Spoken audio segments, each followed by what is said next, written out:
Welcome to Saxton on the Pod. Today we have on Joe Atkin. Joe has an amazing track record of companies that he has either invested in or been a part of personally. I actually own products from about half the companies that he's been involved in, so he's got a pretty good track record. His first big win was Goal Zero. Since then, he's been involved in Outlet Baby Care, Mountain Ups, and Nomadic, just to name a few. Joe always puts people first, and his goal is to provide hope and confidence in everything that he does. This is one of those episodes that went in a completely different direction than I was expecting, and those are the best ones. I hope you enjoy. Also, please don't forget to like, subscribe, and leave a review. It puts a big smile on my face and helps us grow the show. Thank you.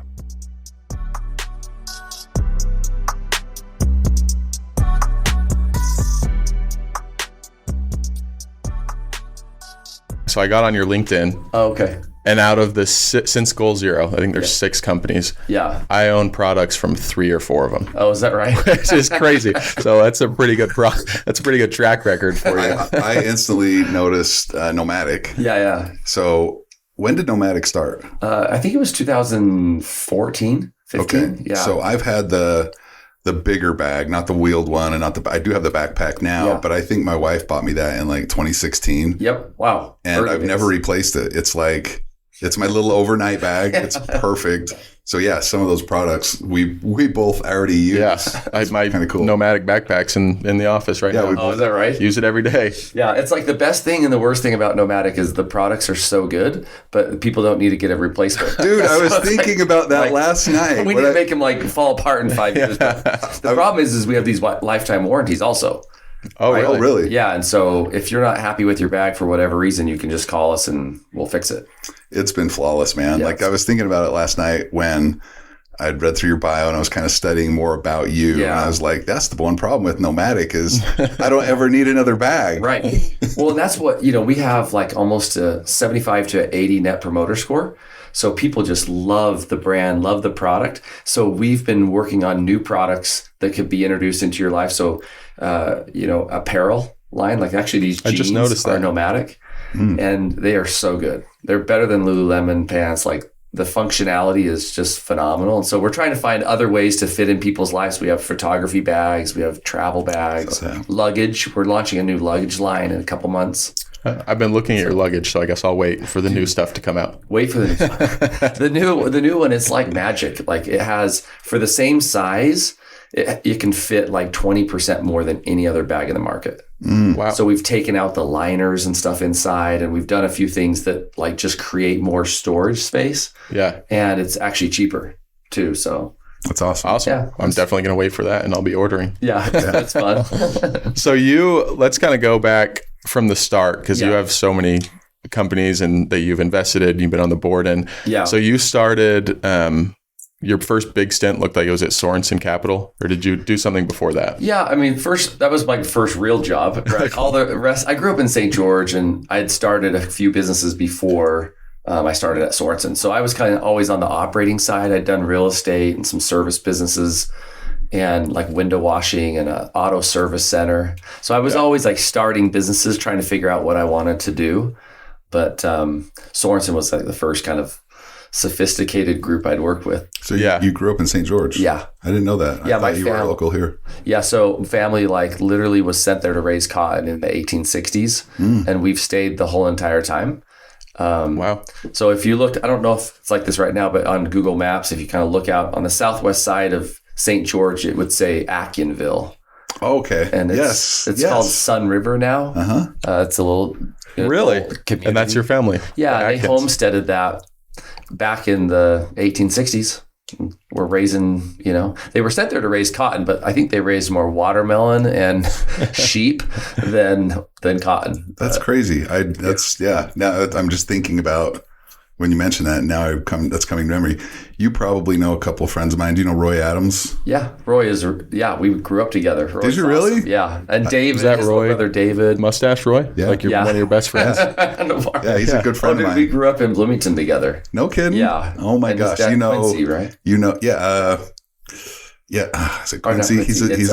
He's a psychologist. Chauncey. Yeah, There's another Quincy Adams that's a great guy that lives down there. But So I served a mission with Roy and actually worked with Roy for about 10 years.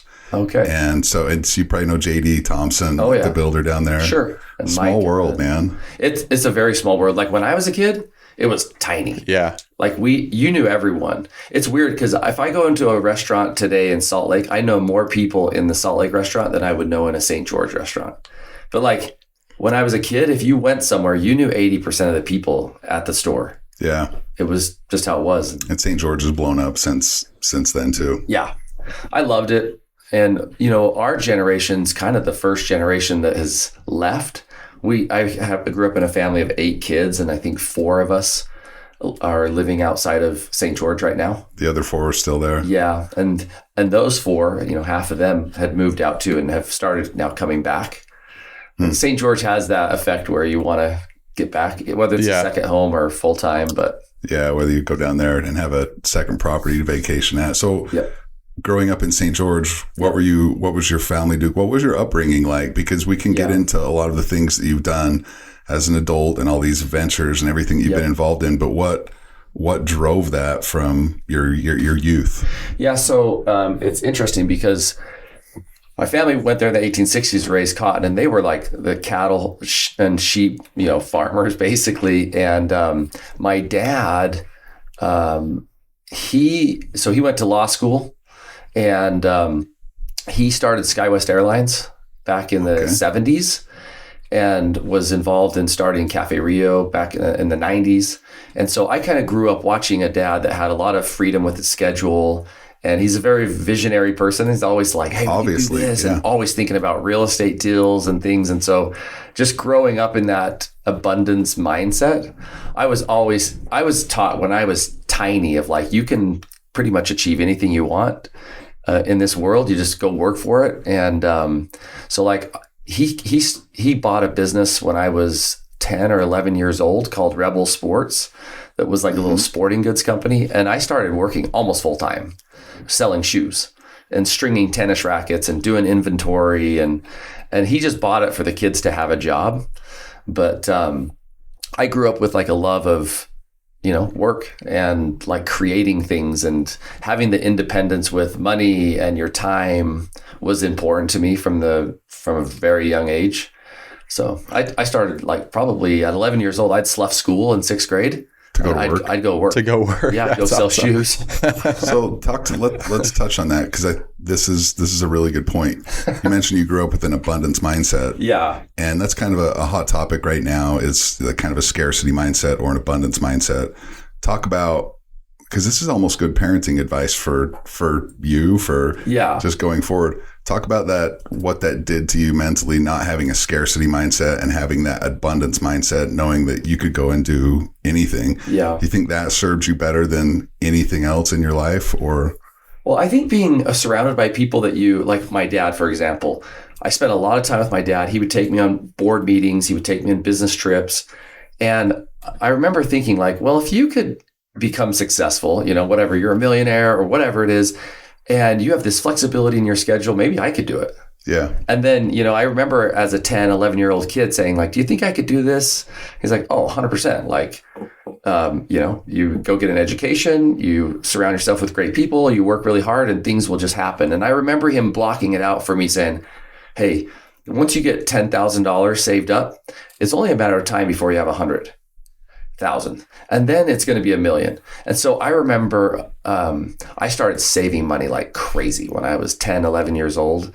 When I was a teenager, I had thousands of dollars in my pocket, like in my wallet. That's very rare. It was rare. I used to call a stockbroker in 7th and 8th grade at lunchtime. It was my dad's broker out in Memphis, Tennessee. And I'd be like, what's going on in the market? Because there was no internet. In 8th grade, 7th, 8th grade. Yeah. Wow. And I was trading stocks, making more than my school teachers. and I was doing IPOs, and I was trying to figure all this stuff out. But back then, they didn't have the internet. They had like these booklets that they would send out. Yeah. And so getting real-time information, I kind of had to call my broker every day. Yeah. And you didn't have a smartphone in your pocket. No, you didn't have a smartphone. That is so funny to me that you're saying you had to call your broker. And in my head, I'm just thinking of 11-year-old or how old are you? 12-year-old Joe calling this broker. Hey, what's going on today? Yeah. How's the Dow looking? Sell it. Just sell it. So I was kind of raised with this real appetite for contribution. Like I loved to go to work. I loved to go sell shoes. I loved to just kind of hustle it. Yeah. I even remember I'm like, I want to have my own checking account. I was 12 years old. I was 6th grade. And I went to some banks and they're like, yeah, I just have your dad come and sign with you. And I'm like, no, like I have my own job. They're like, I'm getting this on my own self. Son, you can't do that. Yeah.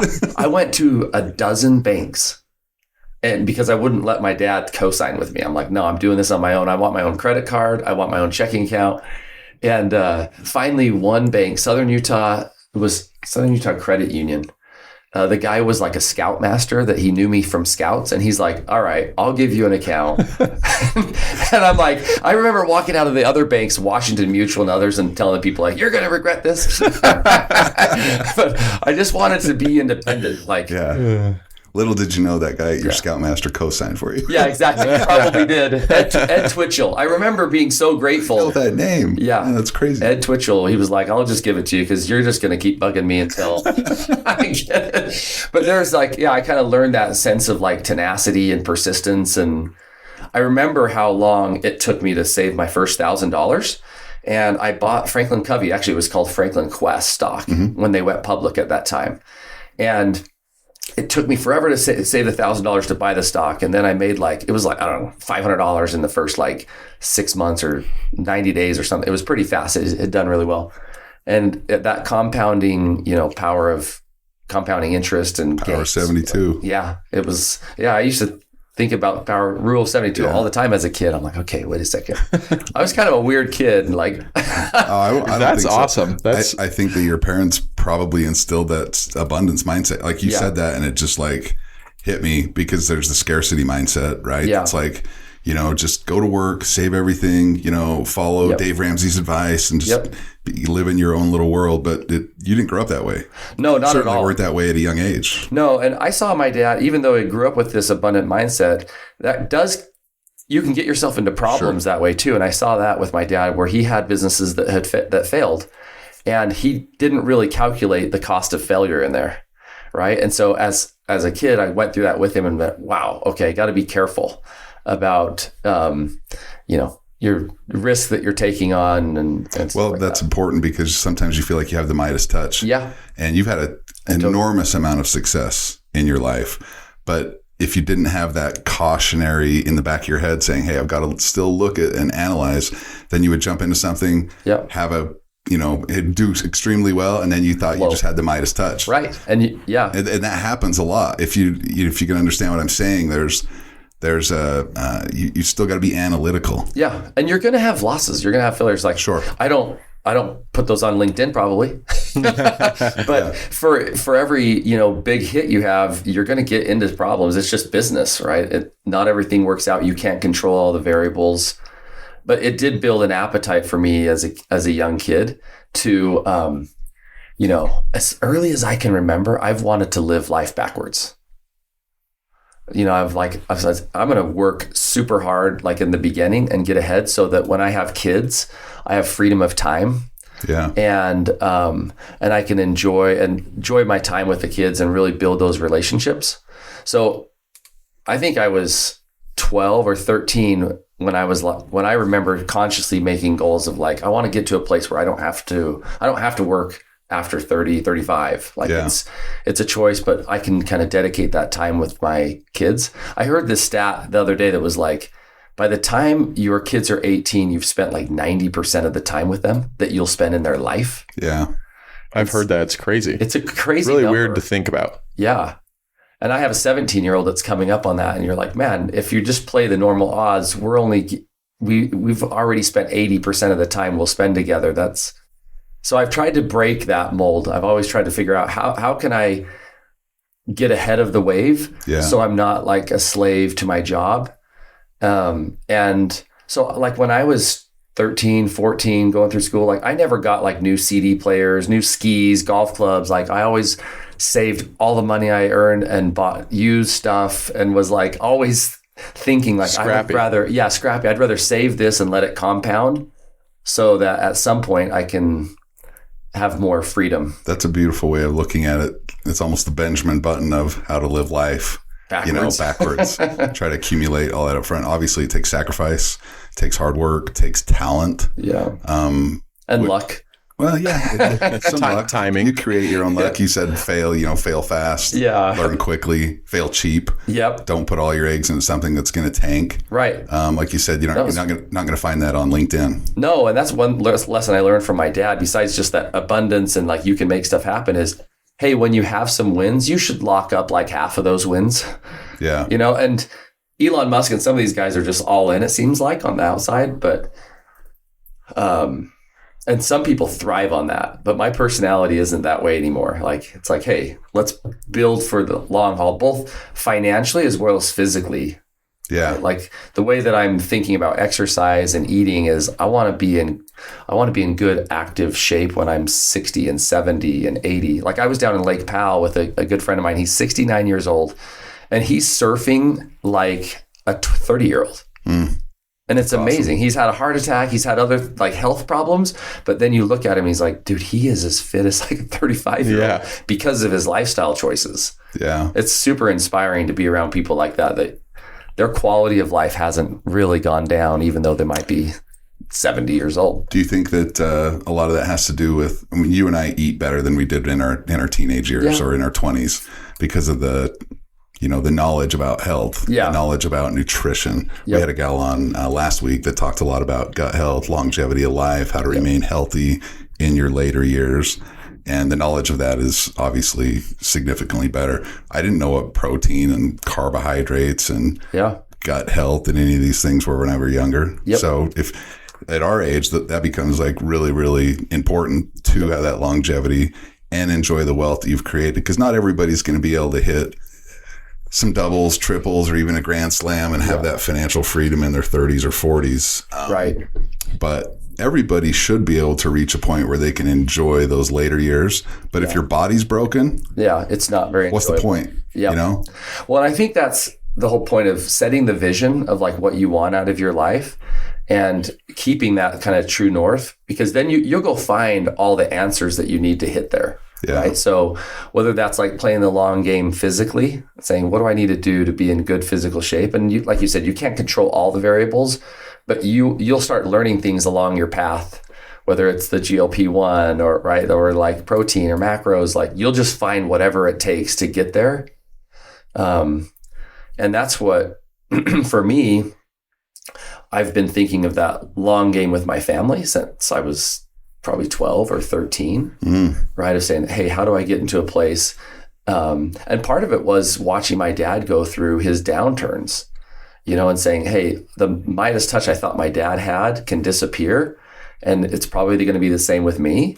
So what did he not lose through that process? And it was family. Yeah. You can lose everything else pretty easily.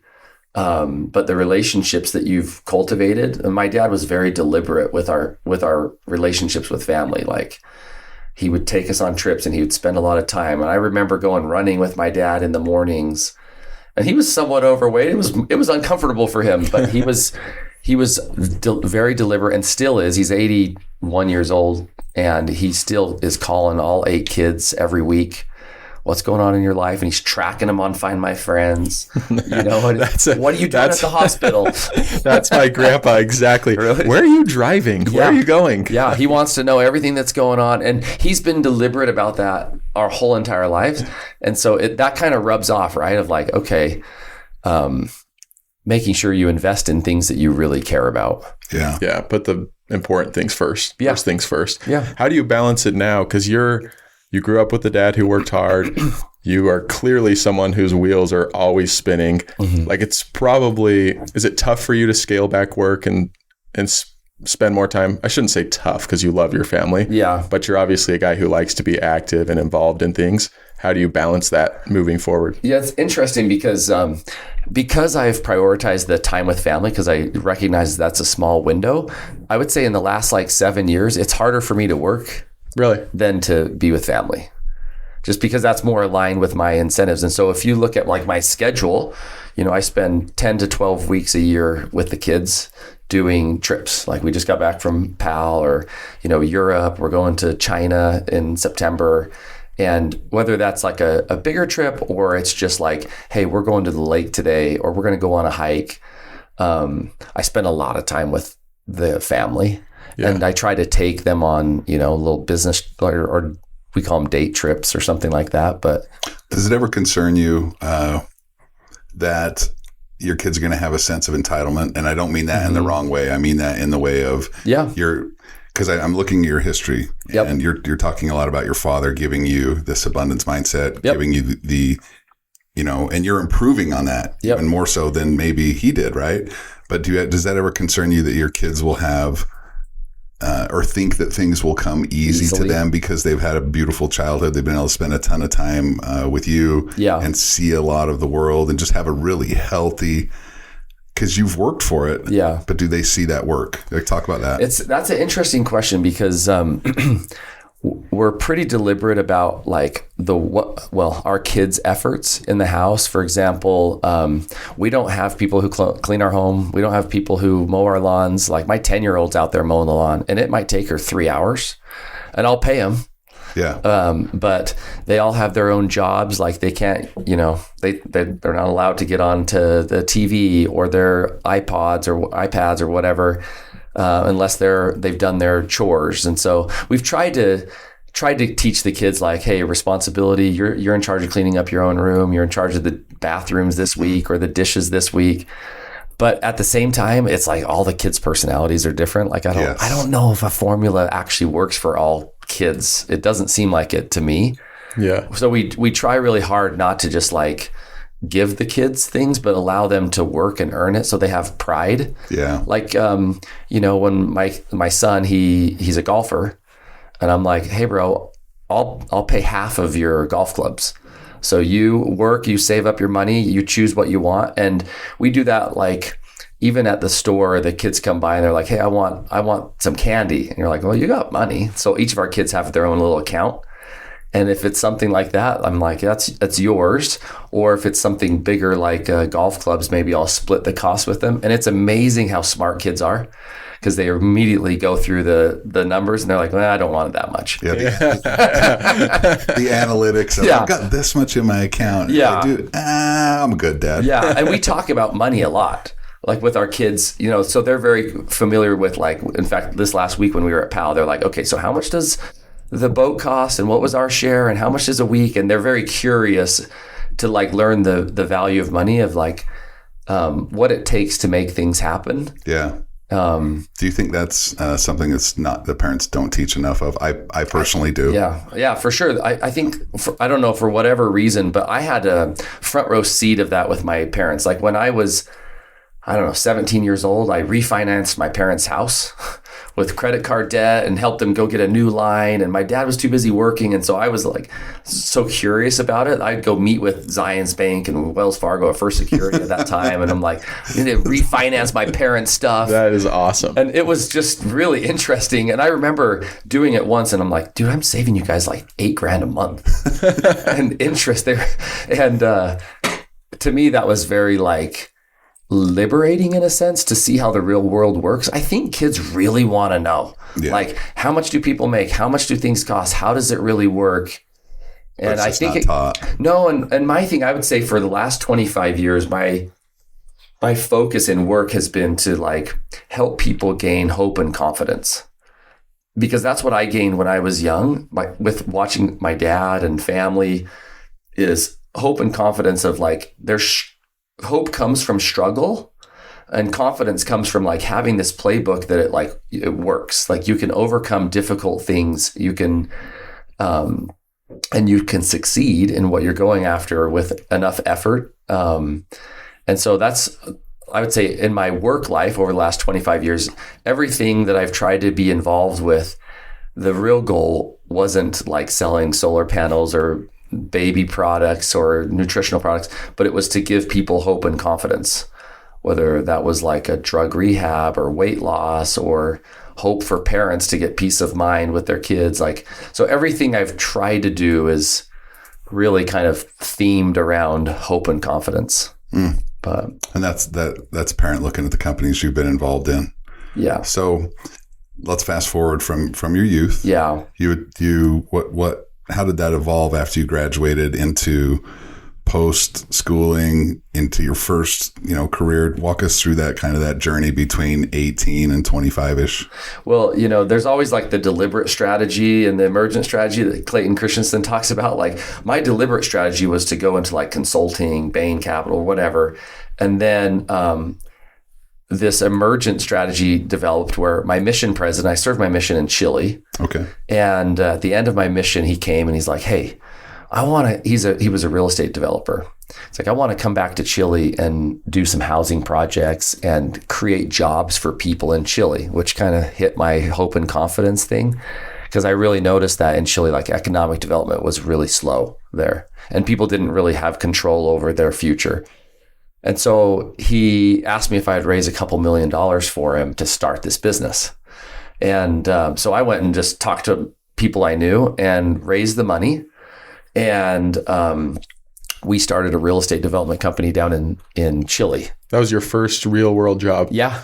That's very interesting. It's weird. Yeah. Because your mission president now kind of works for you. And you're like, oh, this is awkward. It is weird. Yeah. So was he still in Chile? No, he's back here. He lives in Salt Lake. Or at the time, though, was he still moved, the mission president? Yeah, he moved. It was at the end of his mission. Okay. So you were kind of finishing up at the same time. Yeah, we were finishing up at the same time. And so he and his son actually moved back. I was still in college at BYU. And that was kind of my first transition of like, oh, this is kind of interesting. Like, I'm an equity partner. There's this upside for financial upside. And we're helping, create new jobs in Chile. And it was exciting. And the day I took my final at BYU, I took it in the morning and I drove to Salt Lake Airport and I flew to Chile. And really? I moved to Chile. Really? Yeah. Again, yeah. So I served my mission in Argentina and I would not want to move back there. So great place. I love the people. Yeah. I had a blast, but I wouldn't want to move back. Yeah, I moved back the day I took my final, spent a year in Chile trying to figure this out. They'd got into some issues and it was pretty wild. And then I was there a year and then I ended up moving to Costa Rica. So the largest investor in the Chile project, he ran youth programs for troubled teens and they were starting one in Costa Rica. And they were like, hey, we're buying all this like real estate. Could you come help us make sure we do the real estate stuff right? Yeah. And so I went up mostly as an advisor to the real estate side, but then I ended up joining the team and ended up running that company. In Costa Rica? In Costa Rica. So you went from BYU, Chile, Costa Rica. Yep. And it was a drug rehab. So we started with like 0 kids. We get one little pothead kid in. Yeah. His name was Scott. He actually was a great kid. And I've stayed in touch with him. But we ended up with 240 of these kids that lived with us at boarding school. At one time. Wow. Boys and girls from like 13 to 18 years old. And wow. It was awesome because these kids were actually really bright, talented, but bored. Yeah. And they kind of found themselves in a weird predicament where they're flunking out of school. So we were an accredited high school. It was weird. So I kind of ended up as basically a principal of an American high school in Costa Rica. Yeah. What, 24? Let's see. That would have been, because it would have been in 2001 and I was born in 77. So like 24. Yeah. This is not at all how I was expecting to hear your story. I didn't know this journey. I never wanted to come back. Really? Costa Rica. Yeah, I was loving it. Like there's tax benefits of being an expat, right? And I had everything paid for. I was single at the time, but I would fly back every month to hang out with friends. And then I would recruit some friends from BYU to come live with us down there. So I had friends to hang out with. I'm fishing. I'm running on the beach a few times a week. So you'd recruit a few homeboys to come down to Costa Rica. Yeah, and girls. Work with you and girls. Totally. Come back down. It was so fun. Were all of the students there, were they all American? About 95%. Okay. And then there were about 5% of the European or South American or whatever. That's crazy. And I was loving it. And I remember my dad called one time and he goes, it's time for you to come home. And this is the power of parents because I said, give me one good reason why I should come home. Like I'm having the time of my life. You're doing good things. Yeah, I'm doing good things, super fulfilled.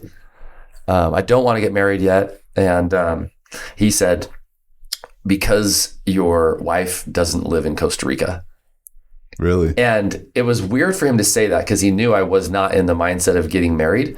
But when that voice tells you like what he just said is true, I was like, crap. Time for the next stage. Crap, there's a new phase of life. Yeah. And so I felt that voice confirm what he was saying, which was not what I wanted to hear. But I remember saying, dang it, I know you're right. So I'm going to do it, because I started to learn that my dad and my mom's the same way. At pivotal times in my life, they were at the intersection going, turn right. Don't go left here. You need to go right. And I learned to just trust them. And so as much as I didn't want to leave, like it seemed like my life was perfect at the time, I left. I quit and I'm like, I'm out. And I'm making the most money I've ever made in my life. I'm having the most fun, and I quit. And it felt like at the top. And it was crazy because 90 days later, my partner who was running the business had some issues with one of the kids' parents, and they basically he got arrested in Costa Rica and was on the front cover of the New York Times. And I'm like, dude. And they shut that program down. Really? Yeah. 90 days later. 90 days later, he's arrested. New York Times shut the whole program. The whole thing died in 90 days. And I would have never thought that, because it was an awesome program, changing lives, and it just absolutely blew up. So the intervention from your folks saved you from a lot of turmoil. A lot of turmoil. That's interesting. That's crazy. And it's weird because so then at the time I came home and I was trying to decide to go to school. And so this is kind of this, I guess we're going on this little tangent of little voices that we hear in our life. So I thought, well, if I'm going to go back to MBA school, it's got to be Harvard. And so I went out to Boston and I was touring around. I met with some folks there. And I remember laying on the grass and feeling this little voice say, this isn't your place. This is not the place for you. And I didn't want to hear that, because I figured if I'm going to go through school, I need to make sure it's a real step up in my career. Elite. It's elite, and it's Sure. the best ticket in the union or whatever. So then I come home that night and I'm praying, and I have this really strong prompting that says you're supposed to be at BYU. And my dad had been telling me that. And I'm like, no, I'm not going back to BYU. I did my undergrad there. You need to have a different experience. But for me, it was just the right answer. And I remember in that prayer thinking well, I didn't hear that. I'm going to go to bed and trying to ignore it. No, you just denied it. Deny it. But I eventually gave in. Yeah. And it was the best decision for me. For me, the people I met there were the ones that I went to work. I met Fraser Bullock, who recruited me to Sorensen. And it's just been I look back over the last 20 years, and all of the real mentors I've had in my life besides my dad came through Fraser, and came through these opportunities that Fraser gave me to kind of get exposure to different businesses. And so it's funny because you look back now and I'm like, I wouldn't have had that if I was at Harvard. Yeah. But BYU actually was better for me than Harvard would have been. I think I had more opportunities coming out of BYU than I would have had coming out of Harvard. Yeah. But I couldn't have seen that Hindsight's at the time. 2020. Right. Hindsight's 2020. But I would say the forward side is usually through your parents and people who love you, and promptings that you get, that sometimes you get those answers and it's not the answer you want. But when you kind of have this feeling of this is the right one though, you just got to go with it. And Goal Zero was the same thing.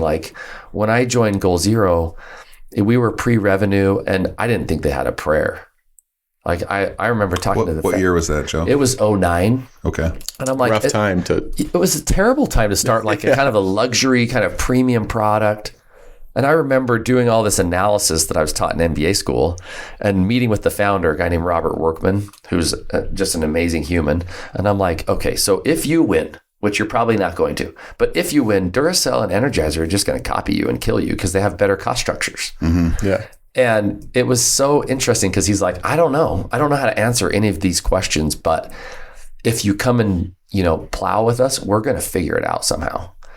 And we're just going to iterate until we win.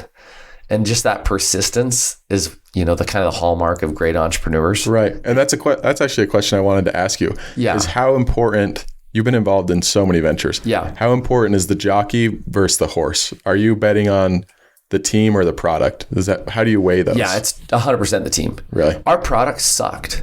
At Goal Zero, at the first, it was this terrible product no one wanted. And I remember having this discussion where Robert says, hey, I need you to join me. I need you to leave Sorensen Capital and come full-time and be president. And I remember thinking, you have no chance to win, but there's something in my heart that's like, I want to be like you someday. And so Fraser made it risk-free for me, where he's like, dude, just go for it. And if you don't like it, come back. And I'll keep you on my. I stayed on Sorensen's payroll for over a year and a half after I joined Goal Zero. Okay. So Fraser's like, I got you. Just go do it. This is kind of like a quasi entrepreneur experience, but I got your back. And that's what I needed, because I had this 1-year-old kid, and I'm not a trust fund kid. Like, I'm paying my own mortgage, and I was nervous. So you're married at that point? I'm married at that point. Yeah. Talk to me about, was your wife very supportive of that decision? Yeah. She's always just, she doesn't really care about things and like financial. So she was like, hey, if this feels right, let's just go and do it. She had the confidence in you to steer the ship. Yeah. And we were different. We were 29 when we got married. We both had MBAs. I mean, our first year of marriage, we made like $300,000. That's just not normal. So she came from a different place. And so we were able to take some risk. But it wasn't like mortgaging the house. It was more like mortgaging your time. Yeah. Yeah. Right. Was that jump to Goal Zero, you had a good thing going at Sorensen. It was great. You could have stayed there. Yeah. Likely indefinitely, or for a decade or more. Yep. And you move over on a product that sucked, in your words. Totally. In a time that sucked to start a business in 2009. Yeah. Well, I'm in mortgage. I know what 2009 are like. It was terrible. Yes. Terrible. And a lot of the economy suffered because of that. Yes. Regardless of the industry. How many employees were there when you went over to Goal Zero? And were they still involved in R&D, trying to improve that product at a very elementary level? Yes. Yeah. And so it was the whole reason I joined was, one, because I wanted to be around people like Robert. And I was reading Good to Great at the time, and it talked about level 5 leaders. And I'm like, this is the impersonation of level 5 leader, probably the most that I've ever met in my life. So I just want to work with him. Yeah. I want to be around him. And then the fact that Fraser kind of had my back financially made me feel safe enough to go for it. And so I started spending a lot of time with Goal Zero, jumped full time. And at the time, we didn't have a product that really could sell.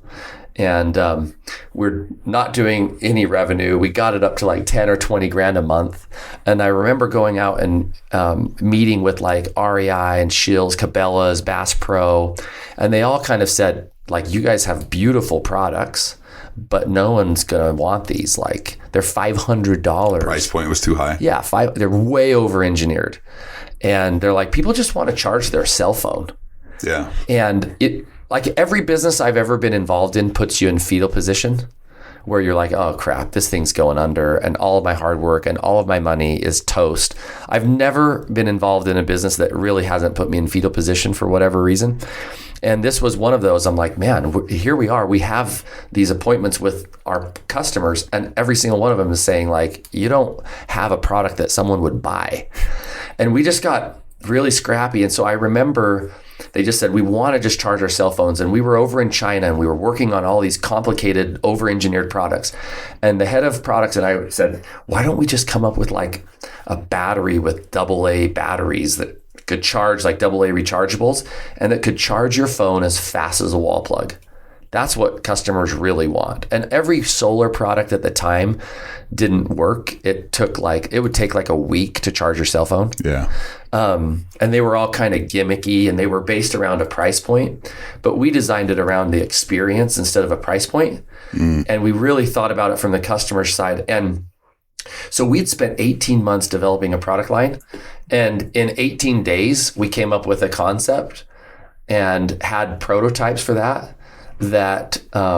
took that business from 20 grand a month to 2 million a month in less than a year. Wow. Yeah.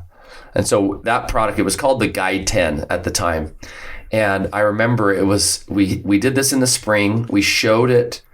Usually it takes 2 years to create a product, but we were able to show some concepts to retailers at the Outdoor Retailer Show. And I think it was August, and got orders. And by that next March, April, we started getting orders from REI, and we were doing $1 million, $2 million a month. And of course, in wholesale orders. Wow. Yeah. And so it just took off and was crazy. And of course, like most things, the first versions were total crap. Yeah. Like they started failing. And this was another fetal position moment where like, oh my gosh, we just got like $1 million of orders and every one of those products are defective. So customers are unhappy. You've got a warranty issue. Yep. The retailers are maybe starting to say, hey, pull them off the shelf or improve the product. Yep. And so you're like, all this blood, sweat, and tears for a couple of years. You're like, we just ruined it on our biggest breakthrough. And I remember calling Fraser and Robert. We had this emergency board meeting, and I'm like, okay, what do we do? I just found out that all of our products are going to fail. And we didn't know it until it started getting hot, and it was kind of an environmental thermal runaway thing, which we didn't really realize until California customers started calling us in April and May saying, I was on a flight and my battery pack melted. On a flight. We were like, no way. And so I called Fraser and they said, I'm like, we have like 100 grand in the bank. We're basically broke. Yeah. What do we do? And they said, what's the right thing to do? And it was like, well, the right thing to do is to call REI, tell them what's happening, and go replace every single product before it fails. And they're like, then you should do that and send us the bill, whatever it costs. Yeah. So you had a partner that was in it. They were in it. They were like, we're going to do the right thing. And whatever the bill is, you tell us and we'll send them, I'll wire the money on Friday. Is that like, hindsight? Dang. Is that because they believed in the long-term plan and the partners? Yeah. I think part of it is they believed in the team and stuff. And the other part is they could do it. Okay. Their previous business was Provocraft. They had the money. And so there's a saying from Ben Franklin that it's hard for an empty sack to stand upright. It's hard to be honest when you're broke. Yeah. And so they could just say like, let's just do the right thing right now. And they didn't have time to build, for 30 years to build Goal Zero through just a mess. They were like, we want to do what we, in 5 years, what it took us 30 years in other businesses. And so it was interesting. We had the backing to call REI. We told them, like, it was really embarrassing because they had just trusted us and they were like, man, you're blowing up this category. And it was kind of like we were on the same trajectory as GoPro at the same time. Like, they were like, man, you're just creating this whole new category for us. And they said, because you've come to us and told us what's happening, we're going to do something we've never done with a vendor. Like, we're going to give you access to our database, our membership database, because we're a membership, we know every single person who's purchased, and we'll give you their contact information, their mailing address. And we put together, I think it was 5,000 products that we'd sold them. And we put together like Operation 5,000, and we went and tracked every single one down. We said, if we have to like get a helicopter and go find that product, we're not going to have it melting on a plane. We're not going to have it like failing. And we just were relentless. Our whole entire team for like 90 days called and emailed and sent letters, and we got every single one of those back and we replaced them. And that was interesting because so we went and did that, and REI actually put us in more stores, and that's when our revenues went from $1 million a month to $2 million a month. You built that trust through that what you did there. It actually was a positive for us. Yeah. We thought it was going to kill the business, but it actually ended up being a real positive. I think for our culture as well, of like, man, these people from the top down care about this business and making sure it delivers on its promise. Were you at that point with Goal Zero, were you in other box stores, Cabela's, or you were in there as well? Yeah, at the time we gave REI an exclusive for like I think it was 90 days or something like that. So the good thing about those first orders that were defective is they were all REI. Okay. And at that time, you really weren't selling a lot online. And Amazon, it wasn't as big of a channel as like retail. But the R&D on the back end continued to develop new and innovate new products the whole time this was going on. Because correct me if I'm wrong, but you said this initial product was you just throw some AA, AAA batteries in there and it allows you to quickly charge your cell phone. Yep. No solar involved in that product. Not yet, but we were developing solar. So that came in the background, but it hadn't yet been put to the end of stores. Yep. And it did, It came in, it was 2010. And the solar was... How difficult is the development of a solar product at that point versus now? Has it changed immensely? Yeah, I mean, we were hand soldering the solar panel. So we would take a solar cell and you'd slice it up into like 48 pieces and hand solder it. And you had to change the voltage. And it was pretty complicated because it was like handmade. Yeah. And no one was doing it. Like we really helped create that category. And so now it's quite a bit easier and you've got pretty sophisticated manufacturers. China's been subsidizing that industry a lot. But at the time it was brand new. It was cowboy. You were ahead of the curve. Totally. Yeah. I mean, people that were making our solar panels would have no business in that business today. Like but it's pretty sophisticated now. And batteries were very complicated. You know, batteries are complicated still, but you know, you have to have a pretty strong team of development. I mean, you're going to have 10 to 30 engineers easily. During this journey at that time, did you have a lot of doubts? Oh, 100%. Fraser called me and he's like, okay. He's like, we told him we'd put $2 million in. We put $2 million. If I could get the $2 million out, should I do it? And this was in 2009. So before we launched that Guy 10 AAA battery charger, I said, dude, you should get your money out. Like, you should get out of this thing. Like, they're not going to win unless they changed like their product, like completely, they're not going to win. And I don't know how they're going to change the product. Like, I'd never developed product before. Yeah. Robert he's like a genius with product, but it's like, we're just going down the wrong path. And that pessimistic side of me was like, you should take your money for sure. Yeah. But Robert is this truth seeker. And so he really hurt us when we went on our sales meetings and he's like, okay, if we need to change it, then just change it. Like, you do it. Like, it doesn't need to come through me.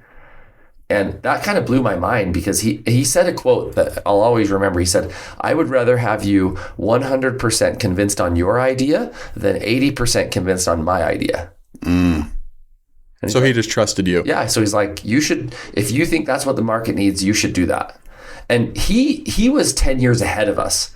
He was thinking about the big power systems, which are now 80% of the revenue of the company. Yeah. And that product that we developed is like 5% of the company. But at the time, we needed a bridge. You have to start somewhere. Yeah, and the AA charger became like 60 to 70% of revenue for like almost 8 years. Really? Yeah, so that was the bridge that got the company going. But where Robert's head was really where the company is today. He was where can we get to? Yeah, he was 10 years ahead of us. He's the visionary. Yeah, and so I was the operator of like figuring out how to get us there, and he's the visionary of like where we're going. And that's another lesson I learned was you need both, and they need to respect each other. To be like, hey, the visionary's seeing something I don't see. And sometimes operators say like, this visionary's crazy. He's like up in the night, but really Robert was just ahead of all of us. Yeah. So my job was to kind of build the bridge to the 10-year plan, and he was kind of taking the 10-year plan. He was already living in that land. Do you think you've become a visionary through these journeys? No. I don't think or able to see it? A little bit. I think more able to appreciate, the operator and visionary roles. Like, some people are just really gifted on that visionary side. And I've always worked with visionaries and been kind of the how operator side. You consider yourself more of just an operator then? I think so. I have a hard time believing you haven't been around these visionaries and cultivated some of that yourself. Some of it definitely rubs off, right? Yeah. Because like my personal vision of my life, I look back and I'm like, I've been working on this for like 30 years. Like I'm living the life that I was designing 30 years ago. So I could say that was pretty visionary as a kid to say like, to my point. Yes. But again, those kind of rub off. My dad's a visionary, and his nephew who ran SkyWest was the operator, and he's like amazing. And when they work together, like, I think that's when you have a lot of magic in a business, when you have a visionary and an operator that respect each other and play off each other. With everyone we've talked to, it's been that when talking about partners, you have to have an equal and opposite force in the sense, right? Of I'm really good at this, you're really good at this, but you also have to be able to trust that this person's going to take care of what they're good at and you're going to take care of what you're good at, and they're cohesive. Yep. And if you have one or you have the other, you might get 75% of the way, but 75% of the way doesn't win. Get you there. No. It doesn't win. Well, and there's a unique approach that visionaries have. Like the ones I've worked with, like Robert Workman, was so interesting because he wasn't arrogant at all. Like we surrounded ourselves with this team of Goal Zero that were not product experts. They were just smart, hardworking people. And it was interesting to me that Robert had all this experience, had created ProvoCraft with an amazing team and had hundreds of millions of dollars of revenue and sales. And he never once played the card of like, I'm the product expert. I know you guys need to shut up and listen. I've already done this. He was always truth seeking. Like, well, what are you seeing that I'm not seeing? How, he would ask questions like that. And to people who have kind of no experience in product, but he would get to the right answer, or he would empower the team to get to the answer. Do you think that the most viable or successful CEOs and or visionaries, people at the top leading the company, that they have to have a certain level of humility? Would you say that that's a quality that is a must-have? I don't know. Because from the outside looking in, sorry to cut you off, it appears that people that kind of get to that level, they are arrogant. Yeah. At least in the public eye, they do have some arrogance about them. They're a little bit pretentious. They have these qualities that are kind of off-putting. Yep. But my view is that if you're not a leader taking input from the little guy, the guy who's, the hourly rate guy that maybe just got hired a few months ago that's helping, if you're not taking input from that guy, this is the wrong way to go about it. What's your take on that? My experience has been that way, right? Of like, there's just things that you can't see in a business. And if you're not creating an environment where truth comes to the top, you're probably going to do something pretty catastrophic. Yeah. And I call them canaries. I'm like, in the team, you have all these canaries in the coal mine, and when certain of them will start chirping, and they might be chirping a topic that really bugs you. But they might, or they probably are right. And it's like you're saying it earlier in your story, stuff you don't want to hear. You don't want it to be true, but deep down that it will help. Yeah, I remember we made some product changes at Goal Zero, and I was making them for margin reasons, but I remember we had a sales guy that's like, this is going to be a problem. Customers actually want that. You think they don't, but they actually do. And he was right. And it's kind of like we've learned through those experiences, like when you're humble and you're truth seeking and you get that, I think you avoid less problems. Less pitfalls. You have less pitfalls. It sounds like you've had a big part of it has been focusing on doing the right thing and focusing on the consumer's wants first instead of the numbers, which is interesting with your MBA background, because it had to be something you had to learn through experience, right? Yeah. Coming out of receiving an MBA, you probably were deep in the numbers and not thinking about the more stuff you can't see, consumer sentiment, right? Yeah. Where long-term, that probably drives way more revenue and gets the company way bigger because people are actually happy instead of focusing on squeezing an extra 5% out of the first product. Right. Yeah. And I think part of that is working with a team that is really focused on customers. You see that like customers, they don't really know what they need, but if you're watching them, you can tell what they're wanting. Paying attention. Yeah, you're paying attention. Daily, hourly, paying attention to how consumers are reacting to the product that you put in the marketplace. Yep. And then taking that information improving the product, version 2, version 3, version 4, and just continually improving based on how they react to it. It's hard to do when you don't have a massive sample size. Right. When you have a prototype or you have a one of one and everyone's sitting around the table saying, oh, this is incredible. But until it's out of the masses, you don't know how they're going to react to it. Yeah. And that's what your earlier question about product and team. That's why team is so much more important, is because no one person can collect all those data points. Right? No one has all the answers. And Robert really taught me that, of like, hey, he's one of the most successful product creators in the state. And he never played the card of like, I have the answers.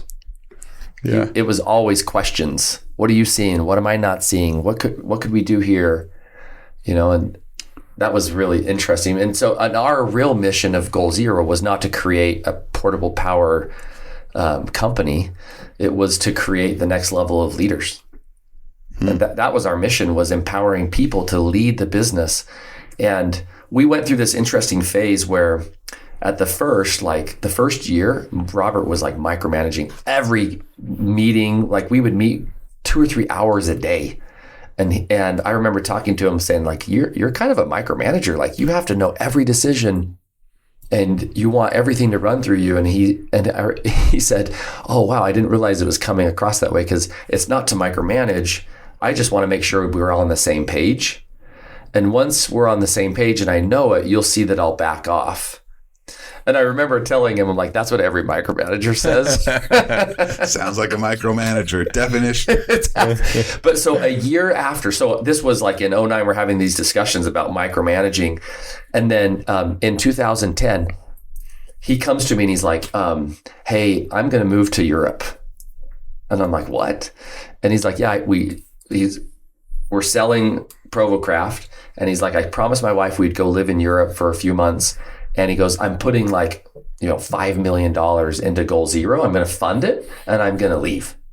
And he just did. He just gave you the reins. He gave us the reins. And I remember, I was like, no way. This can't really play like this. So like 60 days into that time, I meet him in Munich, Germany. I was over there for a trade show and he was there and we went to dinner and I'm like, bro, I got like 8 big questions I need some guidance on.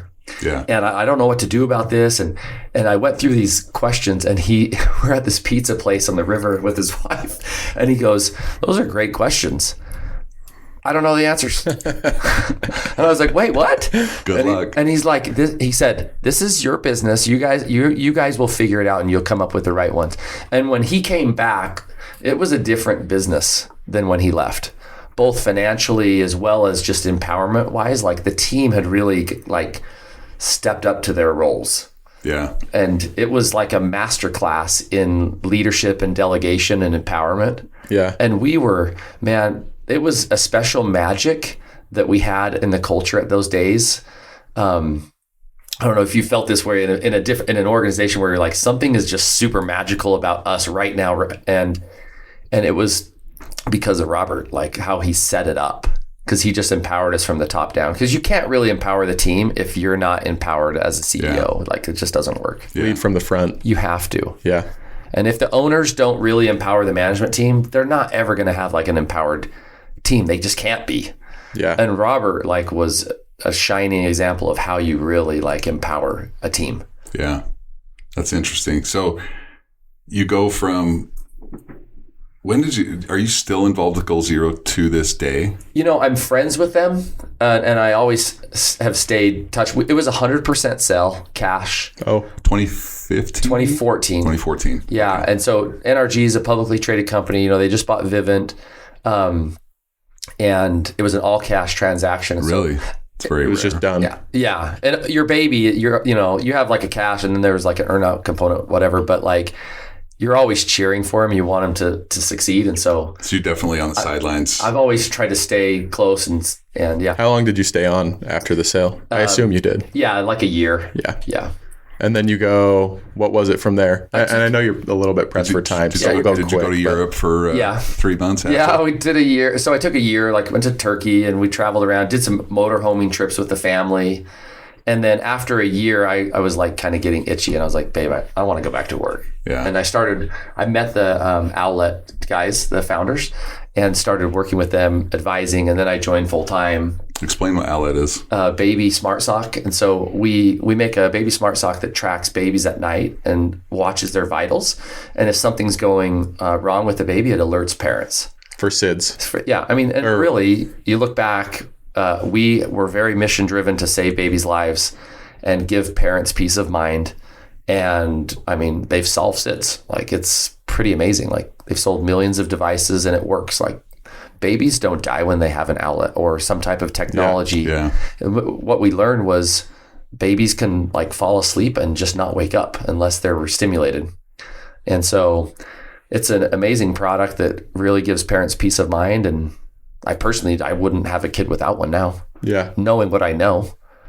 How did that, That's incredible. Just sidetrack on this, how did that operate? Like, what did it do? Did it notify the parents? Did it pulse oximeter, so it's on their foot like in the hospital. Okay. So it can tell if baby's not breathing.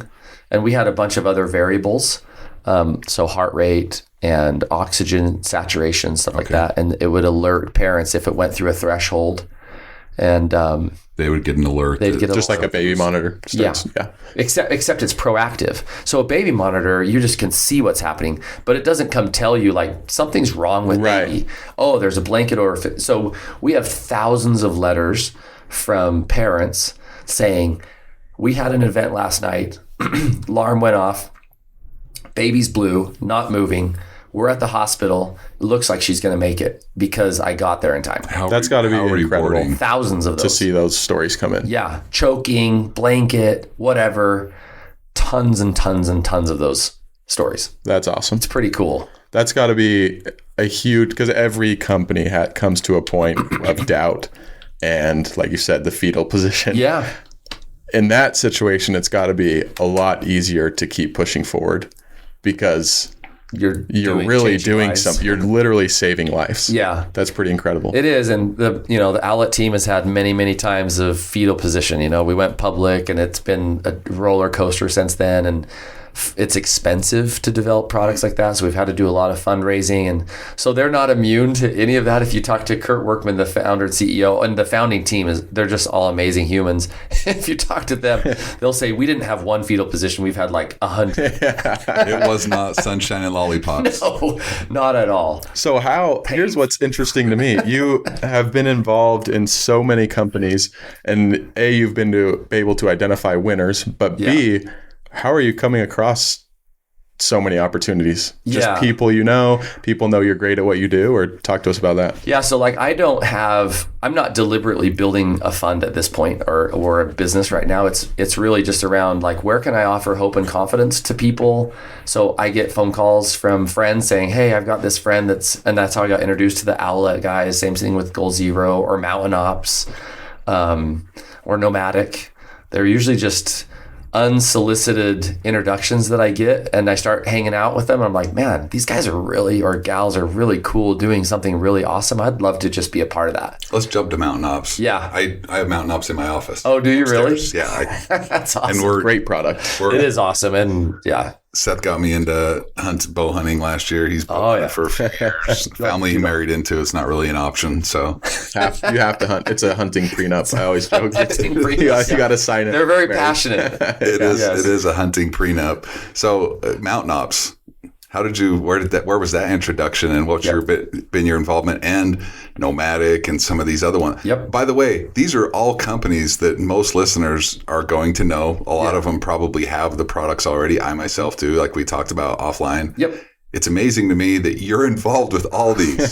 Yeah. Like when I was reading through it, I'm like, are you kidding me? How did Joe get attracted to all these different amazing companies? Yeah. I mean, at the base of it, it's the people. Like, someone taught me once, it was actually my brother. He said, when a team develops a product, they breathe a special spirit into that brand and that product, and people can feel it. And Mountain Ops is that way. It's very mission driven. They had a very strong mission like Goal Zero and Owlet before they had product. And that's driven by Trevor Farnes, the CEO, and the Harbertsons that were partners that helped build the business same way. And they really created that athlete hunter movement. But it was really all about improving lives of individuals and families. That's their whole mission is that. And so when you see the mission, you feel it in the brand first. And then once you start learning about the people, you're like, oh, no wonder this feels different. Yeah. It's not like, oh, like, hey, we're gym rats or whatever. It's all about improving people's lives. They're thinking about the long term. They're thinking about all parts of that person's life. Well, it was interesting. I think that some of the partners, like I was introduced to Mountain Ops through Chris Brandt, who's a big snowmobiler. Yeah, Chris is awesome. Yeah. And I was out there and all these guys were headed out to ride and they all are going to the cupboard and pulling out, which I didn't know what it was.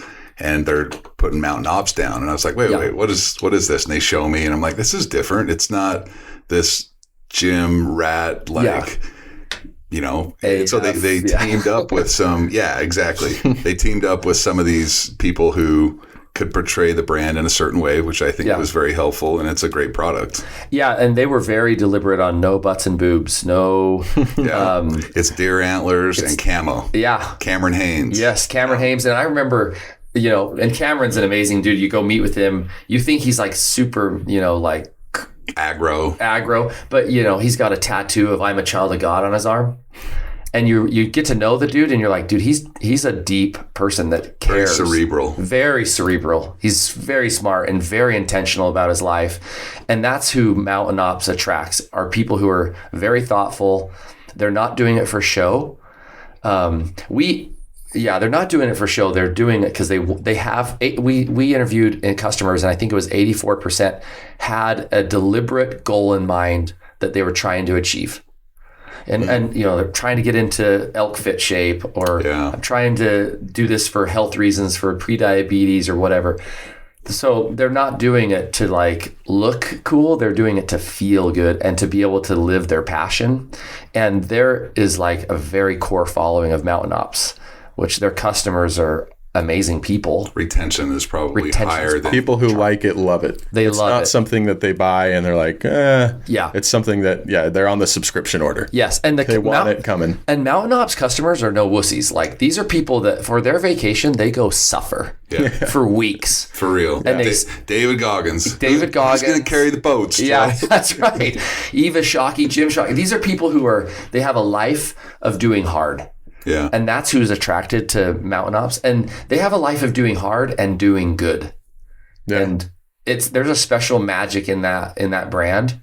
It's pretty cool. Yeah, it's awesome. Well, you have an awesome story. Not at all how I thought this was going to go, they're the best podcasts when I don't know how it's going to go. And I've really enjoyed it. Where can people find the companies you're involved in right now? Mountain Ops, Nomadic. Yeah, so Mountain Ops, Nomadic. Another one is Viori, Viori. A lot of people think of it as the clothing company. Yeah. But this company is down in Orem. It's awesome. They make all natural rice water shampoo and conditioner bars. Okay. So no plastics, no parabens, super natural, no hormone blockers. Like a lot of the chemicals we use in shampoo and conditioner are pretty harmful. You can tell I don't use a lot of shampoo, but I actually use the product as a body conditioner because it moisturizes skin. It's really good for that. My wife's going to love that when I tell her about it. Viori's awesome. Yeah. And they manufacture it all in Orem. Really? Yeah.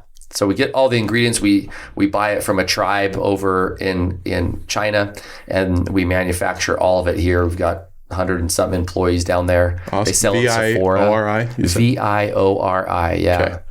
Nomadic, Mountain Ops, Foursquare Zero, and Outlet are awesome. And there's other companies that I'm like cheering on, like Hydrojug, some local ones, Enzo Rings I've worked with for many years, and just people that are just cool people doing good stuff. But awesome. Anyway. Yeah. Well, thank you, Joe. Yeah, your story's it's incredible. You're an amazing person. Oh, I enjoyed being here. I love how you started from the beginning and took us through. Before we sign off, give us just one thing that you would advise young parents to do, because a lot of who you are came from your parents, came from your dad. You've talked a lot about that. Yep. Give us one thing that you would advise parents to do for their kids to give them that empowerment of the abundance mindset, and you can say 2 or 3, but what would be the most important thing that you would share with our listeners on? Yeah, I would say the one thing is to trust and empower your kids more. Like, I think my dad showed me at a very early age that I was capable of understanding adult things.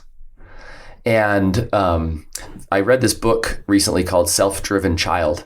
And they said that research shows now that if a child over 9 years old, a child between 9 to call it 18, if they had the same information that you have, it was like 98% of the time they would make the same decision. Wow. Which is as young as 9. Yes.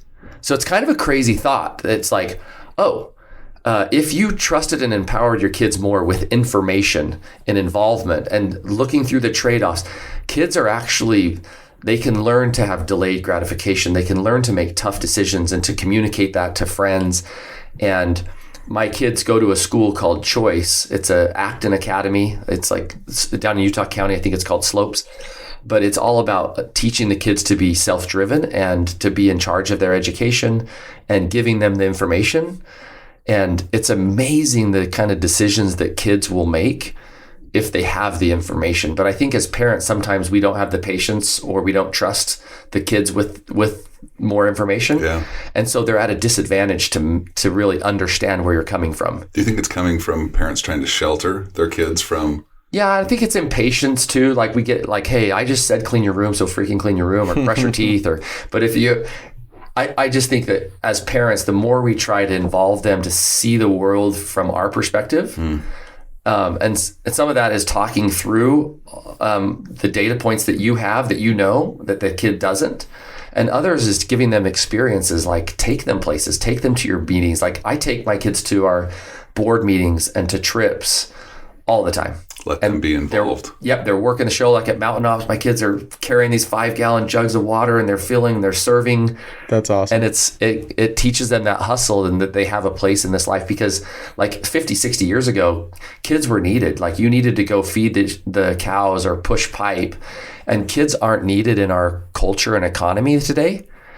But, they feel that, I think. They feel like kind of useless and they're like, well, I'll just play video games. Yeah. But they actually want to be needed.